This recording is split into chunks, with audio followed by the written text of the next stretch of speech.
nuur cali nuur oo loo yaqaan malaaq waxa uu ka mid yahay dhalinyarada Soomaaliyeed ee muddada dheer dalka ka maqnaa waxaana inta badan uu noloshiisa ku soo qaatay wadanka Ingiriiska halkaas oo uu deganaa waxaanu ka mid yahay fanaaniinta Soomaaliyeed ee ka soo ifbaxay wadamada qurbaha muddo dheer oo uu dalku ka maqnaa dabadeed ayaa maanta waxa uu suurta gashay inuu dalka dib ugu soo laabto waxaanu ka soo degay garoonka dayuuradaha caalamiga ah ee Aadan Cadde magaalada Muqdisho waxaanu nasiib u yeeshay inay halkaasi maanta ku soo dhaweeyaan mas'uuliyiin uu ka mid yahay agaasimaha maamulka maaliyadda ee golaha murtida iyo madadaalada mudane Ismaaciil Mukhtaar Oranjo iyo sidoo kale fanaaniin hadda ka tirsan gobolada qaranka nuur cali nuur malaaq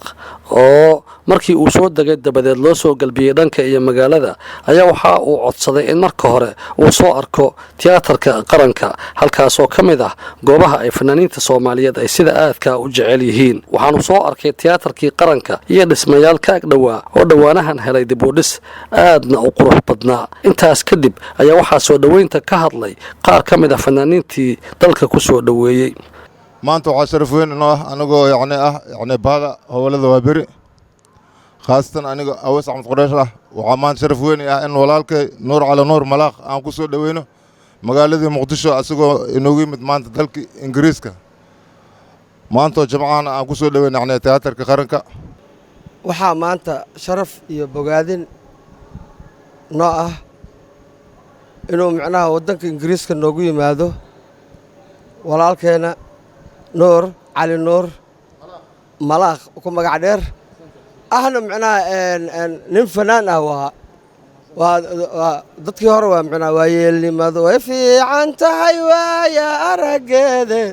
doqon baan waqtiga jooga iyo garan warkeede ayaan macnaha maanta airport ku soo dhaweynay haddana meesha aan ku sugannahay waa national theaterka aan ku sugannahay nuur cali nuur oo loo yaqaano malaaq oo isaguna ka hadlay madashan ayaa waxa uu ka mahad celiyay sida wanaagsan ee dalka loogu soo dhaweeyay isagoo misana xusay sida uu ugu faraxsan yahay horumarka dhinacyada kala duwan leh ee ka muuqanaya magaalada Muqdisho waxay ka bilaabatay National Airport Aadan Cadde waxay ku soo aan hadda ku suganahay National Theaterka